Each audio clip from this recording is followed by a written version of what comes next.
السلام علیکم ورحمۃ اللہ وبرکاتہ۔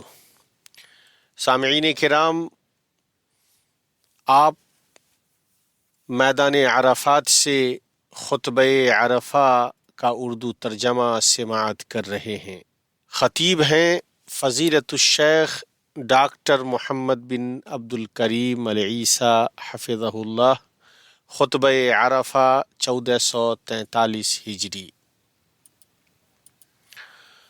ہر طرح کی تعریف اللہ کے لیے ہے جو بہت زیادہ جاننے والا اور نہایت باخبر ہے۔ اس جیسی کوئی چیز نہیں، وہ سننے اور دیکھنے والا ہے۔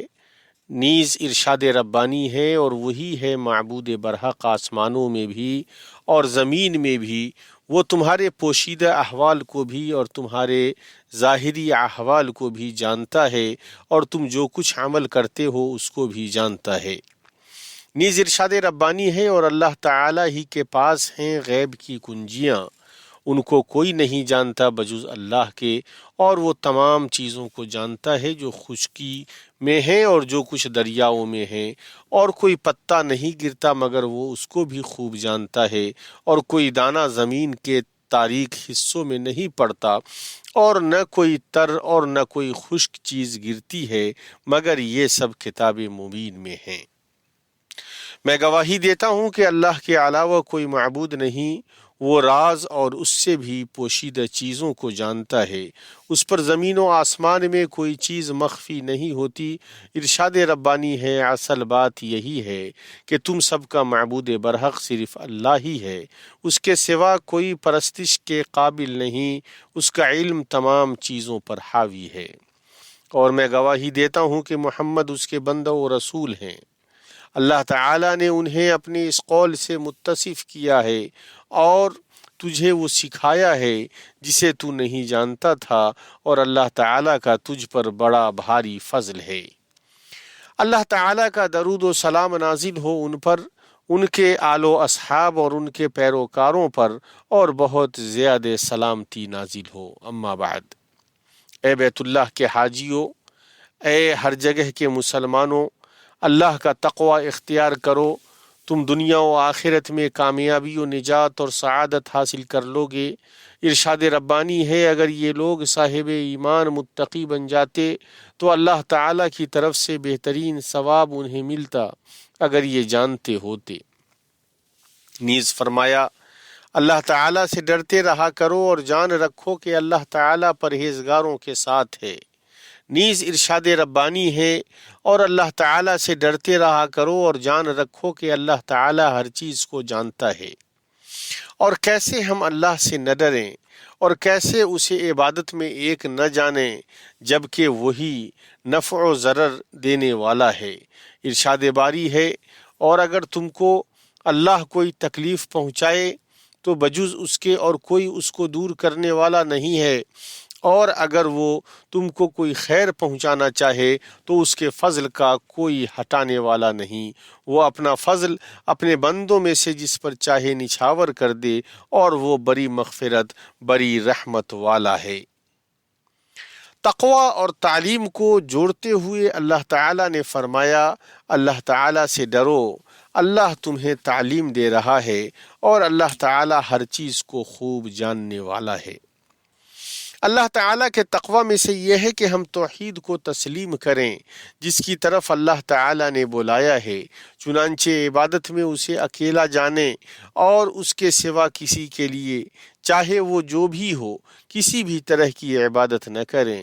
ارشاد ربانی ہے اے لوگو اپنے اس رب کی عبادت کرو جس نے تمہیں اور تم سے پہلے کے لوگوں کو پیدا کیا، یہی تمہارا بچاؤ ہے، جس نے تمہارے لیے زمین کو فرش اور آسمان کو چھت بنایا، اور آسمان سے پانی اتار کر اس سے پھل پیدا کر کے تمہیں روزی دی۔ خبردار باوجود جاننے کے اللہ کے شریک مقرر نہ کرو۔ اور یہی تمام انبیاء کرام کی دعوت رہی ہے، جیسا کہ ابراہیم علیہ السلام نے اپنی قوم سے کہا اللہ تعالیٰ کی عبادت کرو اور اس سے ڈرتے رہو، اگر تم میں دانائی ہے تو یہی تمہارے لیے بہتر ہے۔ اللہ تعالیٰ نے کتابیں نازل فرمائیں اور انبیاء مبعوث فرمائے جو اپنی قوموں کو سکھانے والے اور توحید اور عبادت میں اللہ کو ایک ماننے کی طرف بلانے والے تھے، تو انبیاء میں سے ہر نبی اپنی قوم سے کہتے، اے میری قوم، تم اللہ کی عبادت کرو، اس کے سوا کوئی تمہارا معبود ہونے کے قابل نہیں، کیا تم ڈرتے نہیں ہو؟ تو یہ بات ثابت ہوئی کہ وہ توحید ہی جس میں ہم عبادت میں اللہ کو ایک جانتے ہیں، شہادت اللہ الہ الا اللہ کا مفہوم ہے، ارشاد ربانی ہے۔ اللہ تعالیٰ ارشاد فرما چکا ہے کہ دو معبود نہ بناؤ، معبود تو صرف وہی اکیلا ہے، بس تم سب صرف میرا ہی ڈر رکھو، آسمانوں میں اور زمین میں جو کچھ ہے سب اسی کا ہے اور اسی کی عبادت لازم ہے، کیا پھر تم اس کے سوا اوروں سے ڈرتے ہو؟ تمہارے پاس جتنی بھی نعمتیں ہیں سب اسی کی دی ہوئی ہیں، اب بھی جب تمہیں کوئی مصیبت پیش آ جائے تو اسی کی طرف نالہ و فریاد کرتے ہو، اور جہاں اس نے وہ مصیبت تم سے دفع کر دی، تم میں سے کچھ لوگ اپنے رب کے ساتھ شرک کرنے لگ جاتے ہیں کہ ہماری دی ہوئی نعمتوں کی ناشکری کریں، اچھا کچھ فائدہ اٹھا لو، آخر کار تمہیں معلوم ہو ہی جائے گا۔ تو رسالت محمد صلی اللہ علیہ وسلم کی گواہی کے ساتھ اللہ کی توحید کی گواہی اللہ کی خوشنودی کے حصول کا سبب اور قیامت کے دن نجات کا سبب ہے۔ رسالت کی شہادت کے مفہوم میں سے یہ بھی ہے کہ رسول اکرم صلی اللہ علیہ وسلم نے جن چیزوں کی خبر دی ہے ان کی تصدیق کی جائے اور ان کے اوامر میں ان کی اطاعت کی جائے اور ان کے لائے ہوئے طریقے کے مطابق اللہ کی عبادت کی جائے، جیسا کہ ارشاد ربانی ہے، اے نبی، یقیناً ہم نے ہی آپ کو گواہیاں دینے والا، خوشخبریاں سنانے والا، آگاہ کرنے والا بنا کر بھیجا ہے، اور اللہ کے حکم سے اس کی طرف بلانے والا اور روشن چراغ۔ شہادتین اسلام کے ارکان میں سے سب سے پہلا رکن ہے، جیسا کہ اللہ کے نبی صلی اللہ علیہ وسلم نے فرمایا، اسلام کی بنیاد 5 چیزوں پر ہے، اس بات کی گواہی دینا کہ اللہ کے علاوہ کوئی معبود نہیں اور محمد اللہ کے رسول ہیں، نماز قائم کرنا، زکوٰۃ ادا کرنا، رمضان کے روزے رکھنا، جو بیت اللہ کی استطاعت رکھتے ہیں ان کے لیے بیت اللہ کا حج کرنا۔ اسلام کا دوسرا رکن نماز قائم کرنا ہے، ارشاد ربانی ہے، اور نماز قائم کریں، یقیناً نماز بے حیائی اور برائی سے روکتی ہے، بے شک اللہ کا ذکر بہت بڑی چیز ہے، تم جو کچھ کر رہے ہو اس سے اللہ خبردار ہے۔ زکوٰۃ اللہ کی کتاب میں نماز سے جڑی ہوئی ہے اور یہ اسلام کا تیسرا رکن ہے، اور وہ اس طرح ادا کی جائے کہ مالدار اپنے مال کا ایک حصہ زکوٰۃ کے مصارف کے لیے دے، جو سماجی تعاون اور مفاد عامہ میں حصہ داری کے سلسلے میں دین کے بعض محاسن کو ظاہر کرتی ہے۔ ارکان اسلام میں سے رمضان کے مہینے کا روزہ رکھنا اور بیت اللہ کا حج کرنا ہے۔ ارشاد ربانی ہے، اللہ تعالیٰ نے ان لوگوں پر جو اس کی طرف راہ پا سکتے ہوں اس گھر کا حج فرض کر دیا گیا ہے۔ حاجیوں، اس فریضے کی ادائیگی کے لیے راستے کو آسان کر کے یقیناً اللہ تعالیٰ نے تمہارے اوپر بڑا احسان کیا ہے، تو اس میں اپنے نبی صلی اللہ علیہ وسلم کے طریقے کی پیروی کرو۔ ارشاد نبوی ہے، تم مجھ سے اپنے نسک کے طریقوں کو لے لو۔ ارشاد ربانی ہے، حج کے مہینے مقرر ہیں، اس لیے جو شخص ان میں حج لازم کر لے وہ اپنی بیوی سے میل ملاپ کرنے، گناہ کرنے اور لڑائی جھگڑے کرنے سے بچتا رہے۔ تم جو نیکی کرو گے اس سے اللہ تعالیٰ باخبر ہے، اور اپنے ساتھ سفر خرچ لے لیا کرو، سب سے بہتر توشہ اللہ کا ڈر ہے، اور اے عقل مندو مجھ سے ڈرتے رہا کرو۔ اسی طرح اللہ کے نبی صلی اللہ علیہ وسلم نے دین کے دوسرے مراتب کو بیان فرمایا ہے، تو احسان یہ ہے کہ آپ اللہ کی عبادت اس طرح کریں گویا آپ اسے دیکھ رہے ہوں، اگر آپ اسے نہ دیکھ رہے ہوں تو وہ تمہیں دیکھ رہا ہے۔ ایمان کے ارکان میں سے یہ ہے کہ آپ اللہ پر، اس کے فرشتوں پر، اس کی کتابوں پر، اس کے رسولوں پر اور آخرت کے دن پر اور تقدیر کے اچھے اور برے ہونے پر ایمان رکھیں۔ تو اے اللہ کے گھر کے حاجیوں، اے ہر جگہ کے مسلمانوں، میں آپ سب کو اور خود کو اللہ کے تقوی کی وصیت کرتا ہوں، اس لیے کہ وہ سب سے بہترین توشہ ہے۔ اسی طرح میں آپ سب کو اور اپنے نفس کو نیکیوں کے کرنے میں جلدی کرنے کی وصیت کرتا ہوں۔ اللہ تعالیٰ فرماتا ہے، اور اپنے رب کی بخشش کی طرف اور اس جنت کی طرف دوڑو جس کا عرض آسمانوں اور زمین کے برابر ہے، جو پرہیزگاروں کے لیے تیار کی گئی ہے۔ نیز ارشاد ربانی ہے، اور نیک کام کرتے رہو تاکہ تم کامیاب ہو جاؤ۔ اللہ کے بندو، جان لو کہ خیر کے کاموں میں جلدی کرنے کی قبیل سے یہ ہے کہ اسلام کے ان اقدار کو اپنانے کی بھرپور کوشش کریں جو مسلمانوں کے طرز عمل اور سلوک کو تشکیل دیتے ہیں اور اسے اچھی طرح مہذب اور بہتر بناتے ہیں، اور ان سے ہمارے نبی کریم صلی اللہ علیہ وسلم متصف تھے، جیسا کہ رب جل وعلا نے بیان فرمایا ہے۔ یقیناً آپ عظیم اخلاق پر فائز ہیں۔ اور آپ علیہ السلام نے فرمایا، یقیناً قیامت کے دن میرے نزدیک تم میں سب سے محبوب اور میرا سب سے قریبی ہم نشین وہ ہے جو تم میں اخلاق کے اعتبار سے سب سے بہتر ہو۔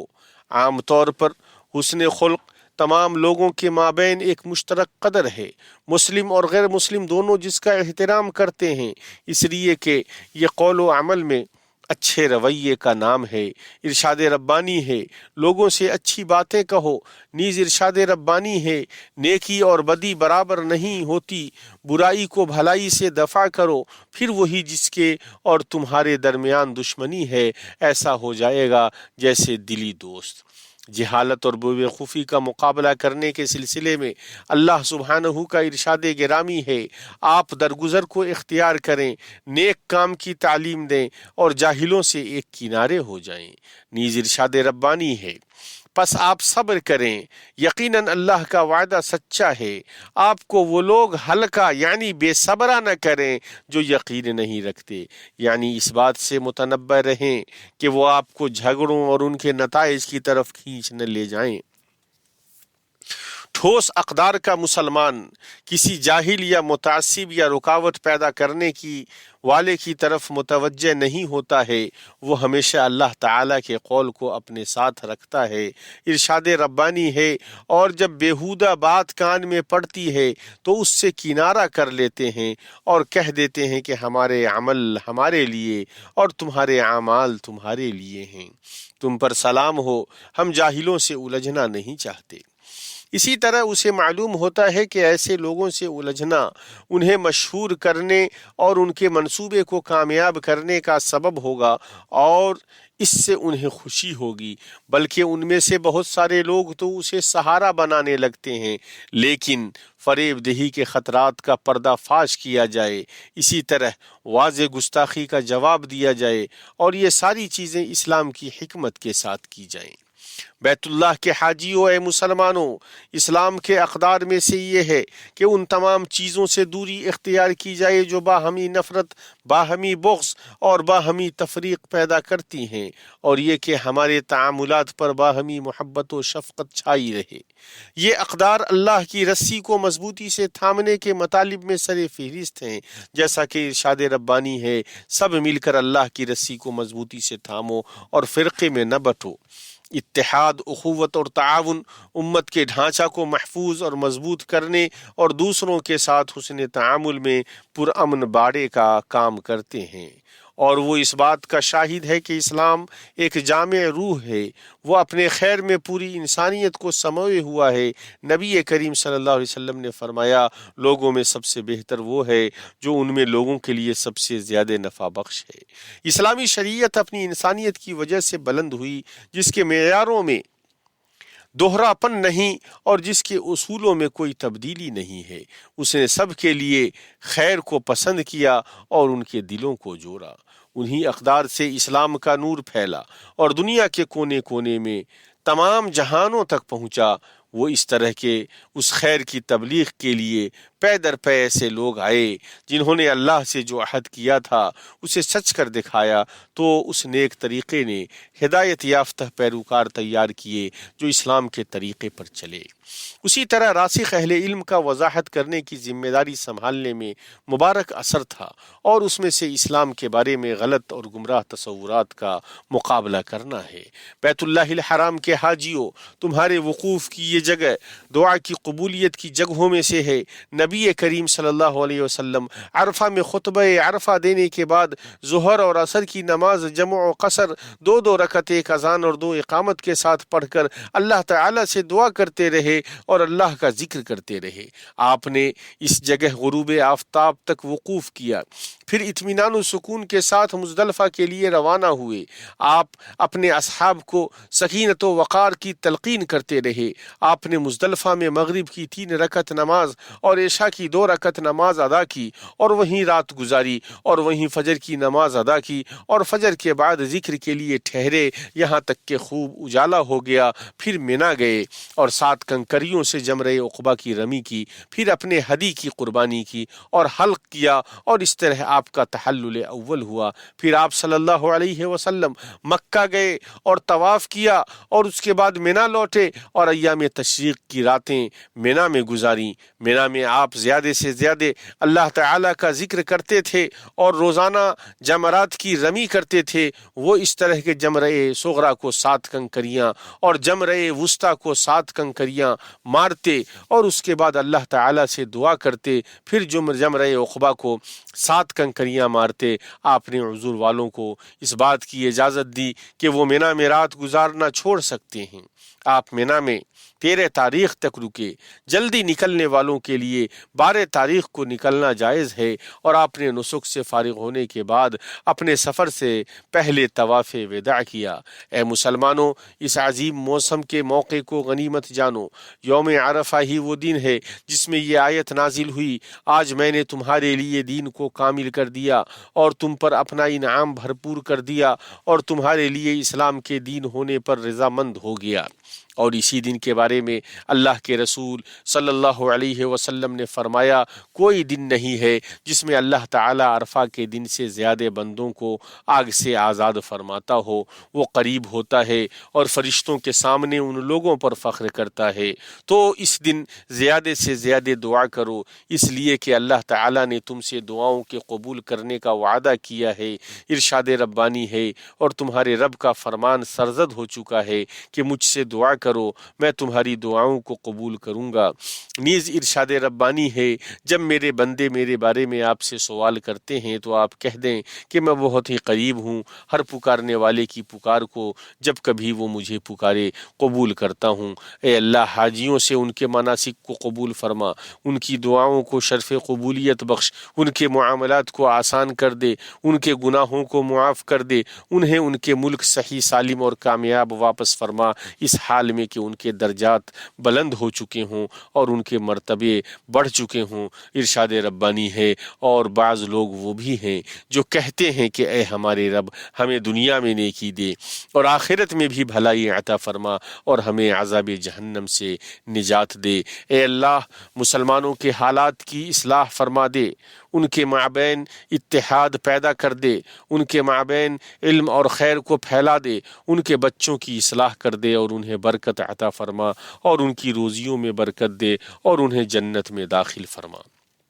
اے اللہ، خادم حرمین شریفین شاہ سلمان ابن عبدالعزیز اور ان کے ولی عہد شہزادہ محمد بن سلمان کو توفیق عطا فرما، ان کی مدد فرما اور انہیں درست راستے پر چلا، اور انہیں اور ان کی حکومت کو ان خدمات کے بدلے بہترین بدلہ عطا فرما جو انہوں نے اسلام اور مسلمانوں اور پوری دنیا اور پوری انسانیت کے لیے پیش کی ہیں اور کر رہے ہیں۔ اے اللہ، تو ان کا معید و معاون ہو جا، اور درود و سلام نازل ہو ہمارے نبی محمد اور ان کی آل و اولاد اور ان کے صحابہ کرام پر، اور بہت زیادہ سلامتی نازل ہو۔